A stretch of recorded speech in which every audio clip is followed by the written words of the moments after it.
semua bilang tentang pentingnya pendidikan.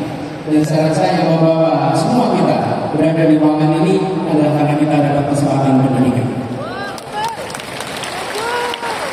Saya dan Abdul berdiri di sini, duduk di sini juga karena pendidikan. Tanpa pendidikan kita tidak terbuka kesempatan. Pendidikan itu membukakan kesempatan dari pintu-pintu yang tak terduga sebelumnya. Karena itu yang dikatakan pertama oleh Abdul, teman-teman, mari kita fokuskan agenda utamanya. Ada saja selalu yang mengungkapkan perasaan saat itu dengan cara-cara yang tidak bijak. Tapi Republik ini punya agenda lebih besar. Republik ini punya agenda lebih besar. Soal pendidikan adalah agenda terbesar yang harus diselesaikan di bangsa kita. Dan ini membutuhkan konsentrasi kita. Jangan sampai perhatian kita tergeser. Kita harus menuntut ke setiap bupati, wali kota, gubernur, sampai kepada menteri dan presiden. Kenapa?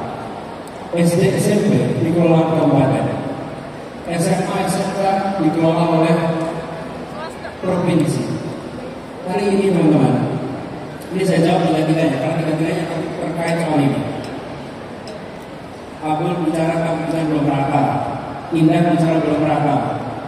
Kemudian semua juga mengatakan generasi muda harus bagaimana? Teman-teman, pendidikan SD kita partisipasinya 98%. Jadi SMP 81%.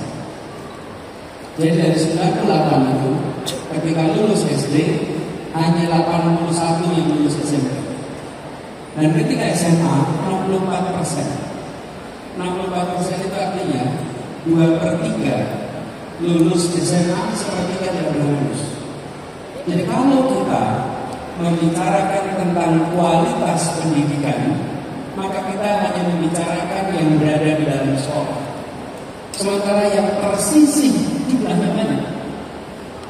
Sebagai gambaran, kalau masuk SD 5,4 juta orang misalnya, lulus SMA 3,6 juta orang, maka ada 1,8 juta yang pernah SD kelas 1, tidak pernah SMA kelas 3 per angkatan.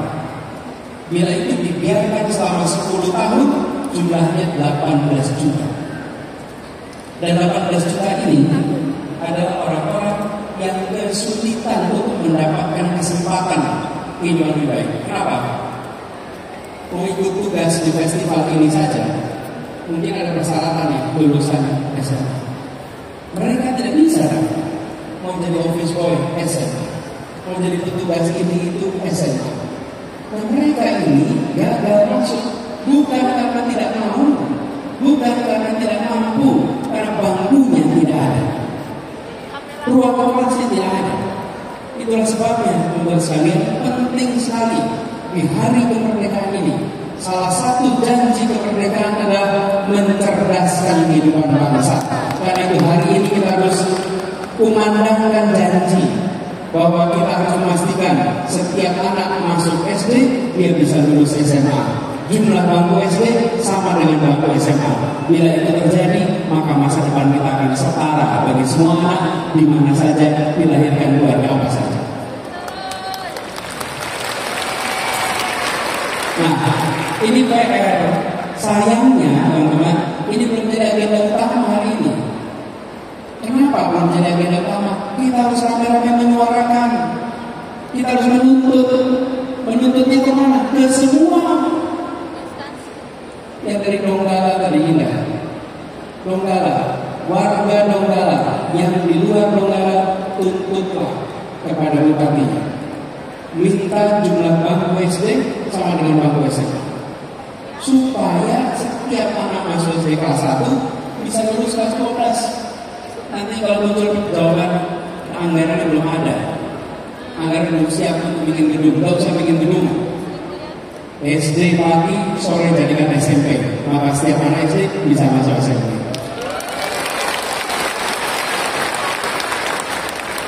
Anak SMP, pagi dipakai SMP, malamnya, sorenya dipakai SMA, maka setiap yang lulus SMP dapat tempat untuk masuk SMA. Lalu secara bertahap bangun gedungnya, tapi dilihatkan kenapa? Karena kualitas manusia kita ditentukan minimal dua, satu kesehatan, dua pendidikan. Karena itu partisipasi pendidikan itu mutlak sekali harus didorong. Nah, ini bukan hanya pemerintah pusat. Kenapa? Karena tanggung jawab ini ada pada pemerintah daerah. Tapi kita tidak memberikan tekanan ke pemerintah daerah. Kita bicara itu pusat terus. Ya, pusat memang bilang polisi, tapi ini tanggung jawab di daerah yang harus ditunaikan. Karena itu saya mengajak kepada semuanya, kalau kita ingin terjadi perubahan, tidak cukup dengan kita mengharapkan orang lain yang mendorong. Mari kita sama-sama dorong setiap wilayah di Indonesia, memastikan ada pendidikan sampai SMA untuk setiap anak yang lahir di negara ini.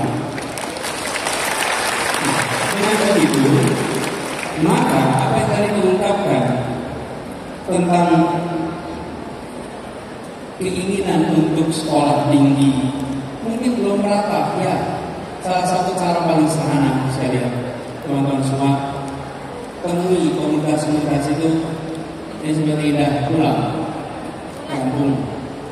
Lalu ada di sini Abul, Amal Pinang, ataupun Selma, pulang tunjukkan kepada keluarga, penerima masyarakat, dua orang, satu yang terdidik hingga tuntas dan satu yang tidak terdidik. Lalu ajak orang tua di sana untuk membayangkan, Bapak Ibu sekalian, 20 tahun yang akan datang, Bapak Ibu ingin anaknya seperti yang mana? Seperti yang terdidik atau seperti yang tidak terdidik? Kita seringkali mengajak untuk memproyeksikan ke masa depan. Seperti apa gambaran masa depan bagi anak-anak kita yang terdidik dan tidak terdidik? Itu tidak harus sekolah secara tradisional, tapi juga masuk di dalam pondok, masuk di dalam boarding school, masuk di dalam asrama. Itu semua adalah bagian dari pendidikan, dan itu yang harus ditunjukkan. Saya yakin orang tua kita ketika ditunjukkan proyeksi masa depan, hampir pasti mereka pilih anaknya untuk terdidik. Jarang sekali orang tua yang akan bilang anaknya tidak terdidik. Nanti ada pertanyaan yang sering muncul, Pak, banyak orang tua yang meminta anaknya kerja karena kebutuhannya belum terpenuhi. Terus sekalian, menghadapi situasi itu, disitulah negara harus hadir. Negara membantu kebutuhan jangka pendek supaya anaknya bisa belajar dan memenuhi harapan di jangka panjang. Ini tanggung jawab negara. Tapi jangan sampai negara obral bantuan yang tidak butuh diberi, yang penting dukung. Ini yang harus berhenti. Kenapa saya? Saya beri ilustrasi. Tanya nih, Indonesia tahun 70-an dengan Indonesia tahun 2000-an seperti sekarang, proporsi jumlah orang miskin banyak mana? Secara proporsi banyak dulu, secara jumlah banyak sekarang, karena jumlah penduduk kita itu jauh lebih banyak sekarang. Tapi secara proporsi ini lebih banyak. Tapi apa yang dikerjakan daerah 70-an? Bukan beri bansos, bukan beri bantuan sembako yang dibangun. SD Impres, Koperasi Unit Desa, BRI Unit Desa,